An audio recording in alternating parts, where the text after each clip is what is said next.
This week on By the Numbers, here on our free segment on YouTube, join us as we get a vibe check on the U.S. economy and how consumers are feeling about it.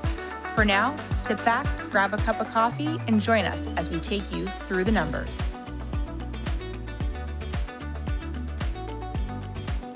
Hi, Lauren. Hi, Lyndsay. How are you? I'm doing great. How about you? I'm good. I want to ask how your weekend was, but I know you'll jump right ahead to what was happening last week. Yes, it's been a busy one for an economist for news. I was going to come in and say I had a great weekend of watching the Olympics and just relaxing, but it's actually been kind of a volatile time. And I want to rephrase, not a volatile time in the economy, but really in equity markets. So we're seeing a lot of just concern. I don't want to use the word panic, but it's starting to edge that way this morning. I was going to say, it seems a little panicky. I mean, Yes. when we're walking around the office here and the TVs are on, there's certainly, news to be watched right now. And unfortunately, it's not all fun and Olympic games. No, unfortunately, we thought we'd have a nice, calm summer, but it's never the way. So yes, it has been a very busy time. Last week, the Fed had a meeting. We talked about this coming. We mentioned we didn't expect rate cuts at that time. And were rates cut last week? There were no rate cuts. Okay. They held rates steady at their meeting last week. This was the July meeting, so July 30th and 31st. But then what happened was, first, during the press conference after the meeting, Chair Powell was very clear, signaling, hinting, giving us the idea that probably September is, in fact, when we'll see that first rate cut. Okay. So that's what we've been saying for quite a while. Right. We did expect rate cuts by September. Unfortunately, 2 days later, the new jobs numbers came out, and that, I think, is really the linchpin that's causing a lot of this concern over the weekend and this morning. Those job numbers were pretty disappointing. They came in a lot lower than expected. We'll get into the numbers as we do a little bit later. And so what that did is it stoked fears that the Fed waited too long to begin cutting rates, that they held rates too high for too long, really missed the chance to engineer this soft landing, and that the economy is, in fact, headed for a recession. So that's what's going on today. That's this sell-off and all of this, again, not panic, but concern. The concern is that the economy is headed for a recession. That's where we seem to be going. Which is not what we were calling for. No, and honestly, it still is not what I'm calling for. Okay. We at ITR have been expecting slower growth. I've been talking about this I hope every single week we have used that word, slower growth this year. What I think is happening now is that growth is slowing. Now, not by the 2Q GDP numbers. We talked about those recently. Those came in a little hotter than expected, but we had been looking for this red hot jobs market to start cooling off. I think that's what we're seeing. 1 month of data does not make a trend. So I do not want to imply too much from this July jobs number. Again, it's just one more data point, but it is a data point moving in that generally cooling direction. So I think this is really what we've been expecting. It's never fun to have things slow down and pull back. Right. But I don't want to over panic, because in many ways, this is what we've been looking for and calling for and hopefully preparing our clients for here at ITR. Right. And is it fair to say that with these latest jobs numbers and, them being a little bit more, dramatic than previously assumed, is that just further evidence to support the theory that rate cuts are most certainly going to be cut, or rates are most certainly going to be cut in September? At this point, I would be shocked if we don't get a rate cut in September. The Fed keeps talking about needing more confidence that we're moving in that direction. This is a data point that comes. This is a lot of confidence. Yeah, it's moving them that way. Well, I think that that's a great segue into our first article. This one is a little bit more about, sentiment and how, these panicky feelings can make everybody feel, from business leaders to individuals. I know. I hate when we as economists have to address feelings. Yes. Let's have our therapy session today, Lyndsay. I'm going to start you right there today. I'm going to get you right in your feels there, Lauren. So, and the headline is it's great. So it's not just vibes. Americans' perception of the economy has completely changed. So the article starts with this quote by saying, there's a question journalists, economists, and President Joe Biden's campaign have been puzzling. Let me start this quote again. There's a question journalists, economists, and President Joe Biden's campaign have been puzzling over for months. Why, when every traditional indicator is positive, are Americans so displeased with the economy? So, obviously, just based on that quote, we're going right into consumer sentiment with this article. Yes. I think consumer sentiment is something that drove the need for this show. It is. These articles that we come to the show with every single week, we're trying to put the numbers to help people walk away with hopefully the correct takeaway, or at least some numbers to feel a little bit more rooted and grounded in. So I know you don't love it, but I love a sentiment article because it's kind of, it lends itself to consumer behavior and kind of what we're all feeling about the economy. So Right. that I think to get you off on the right foot, though, please. I think we should do as we do and put some numbers to these factors. So the I quote agree. said, when every indicator is positive. But let's talk about some of the major economic indicators that we kind of all eyes go to Sure. to look for a recession. All right, let's look. In the jobs market. Let's The talk jobs about numbers. those jobs numbers. Yes. And that is the big negative one, as I mentioned. That's what I think has kind of triggered a lot of this panic that we're feeling right now. Yep. So on Friday, the July jobs report, non-farm payrolls came out. It said that there were 114,000 jobs added. That's a much lower number than had been expected. It's lower than we've seen in recent months. And critically, a lot of those jobs, the composition was not very good. So a lot of those jobs were added in the health and education sector, and things like government jobs held up relatively well. Okay. It wasn't the bread and butter fundamentals of the macro cycle. It wasn't retail. It wasn't manufacturing jobs. So government, education, health, those are always going to be a little bit less linked, right? Less tightly correlated to the fundamental macro cycle. Well, that makes sense. So the numbers already came in low, They and came then in low. what was being added Did wasn't- not love the composition. Okay, got it. So What that did is it caused the unemployment rate to rise. This is a seasonally adjusted basis from 4.1% to 4.3%. Okay. Not seasonally adjusted. That was 4.5% from 4.3. But again, I want to keep this in context because while this was a disappointment, it was certainly a lower result than recently. The unemployment rate is still increasing. We're increasing from such a low level. We've been talking just week in, week out about this red hot jobs market, how there are Right. no folks to hire. So that unemployment rate on a seasonally adjusted basis, that brings us back to where we were in October of 2021, okay. which I wouldn't call that a panicky time No. coming out of the pandemic. I mean, maybe still some lingering uncertainty there. Yep. But this was not the bottom falling out from the jobs market, as many headlines, I think, made it seem. The concern, though, is, right, are things pulling back more quickly than had been expected? Again, Yep. really is the pace what we're watching here. Okay. All right. So all eyes on the jobs market still in terms Yeah. of the pace. So then we talked about this one last week. Actually, I was the one that got to bring these numbers, which was really fun for me. Yes. GDP, another health indicator for the economy. Exactly. And that's really the broadest indicator that we have of, anything we produce in this country, the goods, the services, all of it is rolled up into that GDP number. So Right. we're operating in a point that we have the preliminary estimate for the 2Q GDP numbers. We talked about this. I think it was 2 or 3 weeks ago. Was it? No, it was just last week, Just wasn't last it? week, It yep. was that recently. Man, I know. time is stretching. But anyway, that did come in higher than consensus expectations. It was, again, generally in line with our ITR view. It was very normal from a kind of quarter to quarter trend.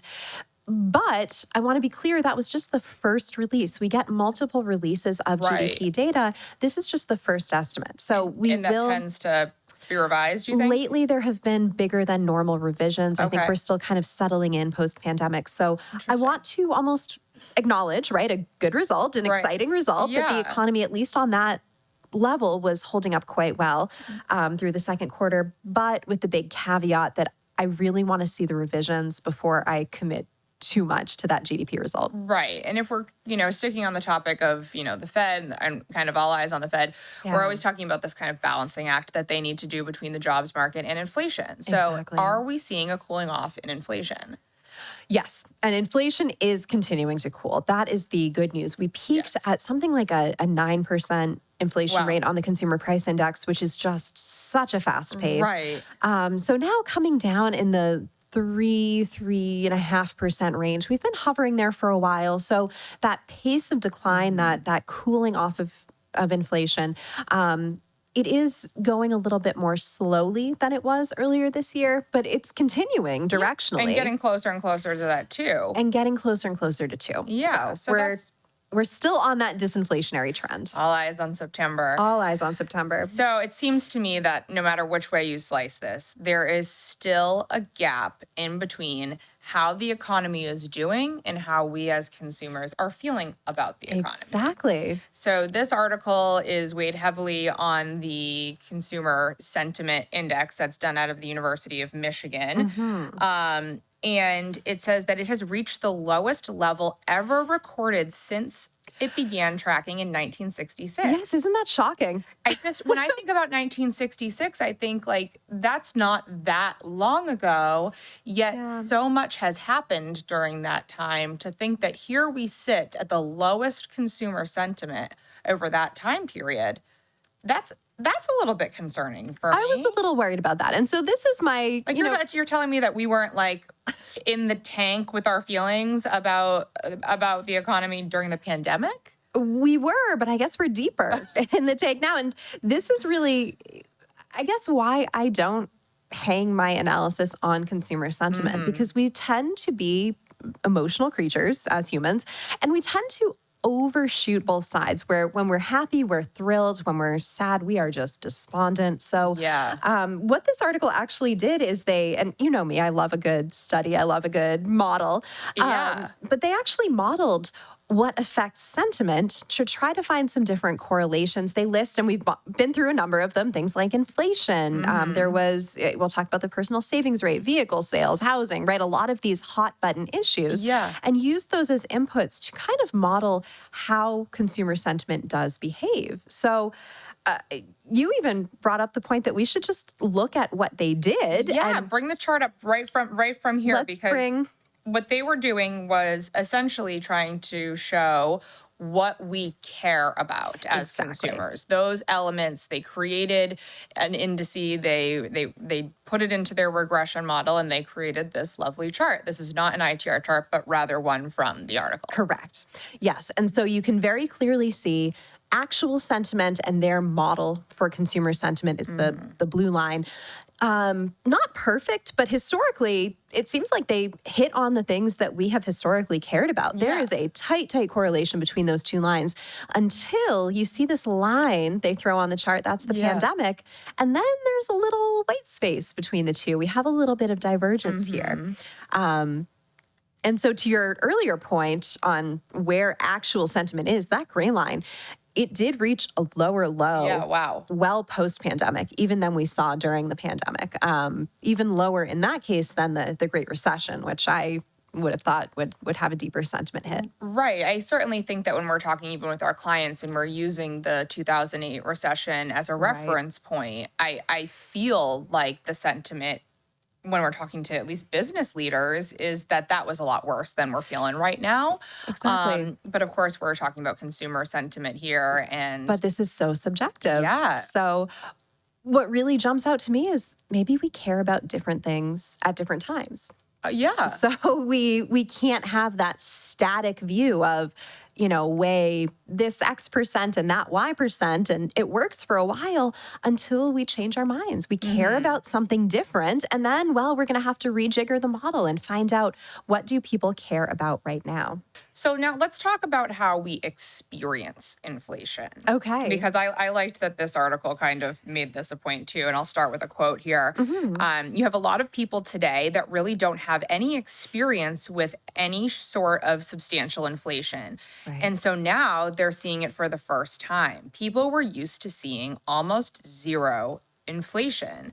So pre-pandemic, there really weren't any significant changes to inflation.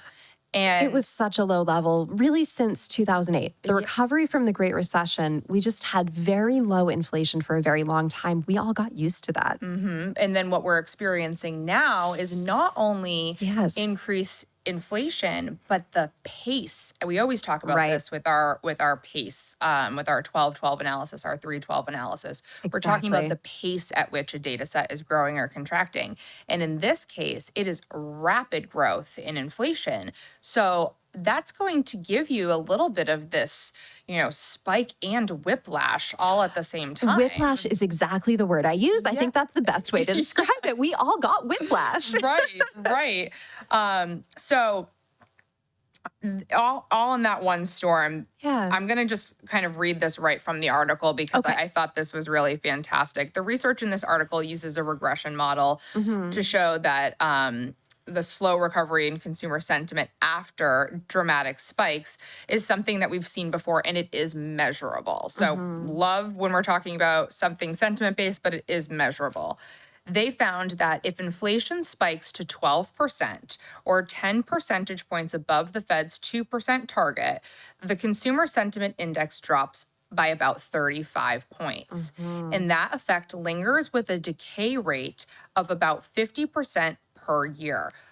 But since Americans are currently reeling from the aftershocks of not only this year's 3.2% year over year inflation, but also last year's 7.8% inflation and 2022's 6.2% inflation, it's created a cumulative effect on consumer sentiment. And I kind of felt like that was this article's mic drop moment. I love that. It was just all made sense. If the article is wondering why there is this gap between how the economy is actually doing versus how we are feeling, that is why. I agree with you, but that is why right now. That is not always the reason. Good point. If we look at what is the actual correlation between how well we're doing and how we feel about it, that's this chart. Consumer expectations, that's the dark blue line that just, like I said, it's a pendulum. It's up, it's down, it's up, it's down, it's back up, it's back down. Compare that to GDP, the light blue line, and sometimes we correlate. The Great Recession is a good example. The pandemic is a good example where consumer sentiment takes a dive with the economy. So why now has GDP been really doing well while consumer sentiment took a huge hit before, again, it's back up, now it's dropping. Inflation explains a lot of that this time around. If I were to show the same chart with inflation compared to consumer sentiment, it would look almost spot on an inverted basis right now. That explains so much of what we're feeling because those mounting price levels, we're still not getting price relief. Prices are still going up. Disinflation just means they're going up at a slower pace. However, if we look back before this inflation experience, the correlation doesn't keep going with inflation. And, again, then if you go back to 2006, 7, 8, or just after that, 8, 9, 10, let's say, the housing market correlates much better. So it's almost like there's one thing that's driving us, one thing we care about from time period to time period, but it shifts. It's what's in the news. It's what we're feeling. If we're feeling our housing prices drop, we don't feel great about it, but inflation was doing quite well back then. Yeah, and I kind of feel like it's, like I said, it's just a perfect storm right now because think about the American dream, right? You want to buy a house, you want to, make six figures, you want to drive a nice car. All of those things are really difficult to achieve right now. I mean, wages, we talk about wages. Those are still keeping up, which is, one of the reasons why the Fed hasn't cut rates because we should be able to afford this lifestyle. But houses are expensive. The monthly payment on a house is so much more expensive on even the same priced home because of those interest rates. Speaking like someone who just bought a house. I know. I know. I read these articles and I'm like, did I make a mistake? No. But, and then even a car, I saw something that said that the average interest rate on cars right now is close to 9%. Like, whoa, the last time I purchased and not leased was because the pandemic makes it so we don't have to drive anymore. So that's why I'm a leased driver now. Not that I'm good at that. Perfect. But I remember like 1.99% on my last auto loan. Right. So, I mean, gone are the days of cheap money, at least until a major Exactly. economic event takes that's over. true. But you're right. For now, these costs really are rising. Now, again, as I have in the past, I will push back on that line of argument and say that our wages have increased Right. so much more that in the aggregate, not for every single individual, but in the aggregate, we are actually able to afford that and then some. Our purchasing power is actually better off today than it had been. But you're right. When we get raises, that lifestyle creep tends to happen. We want the bigger house, even if it's at the higher interest rate, right? We want the toys, the bells, the whistles, Right. all of those things. So it's a balancing act. And our, again, very human, very emotional brains don't always balance it with the rationality that the numbers show. Right. And I think, that's, I think, why you're uncomfortable in consumer sentiment, because it is so feelings based. And, some of us tend to, our feelings drive our purchasing decisions for better or for worse. Well, I'm going to push back there. Do your feelings drive your purchasing decisions? This is not an intervention every single week. It cannot Every be. week. That's all the time we have for today here on our free segment on YouTube. Remember to like and subscribe. And if you'd like to subscribe to full-length episodes, click on the link in the description below. Until next time, bye, Lauren. Bye, Lyndsay.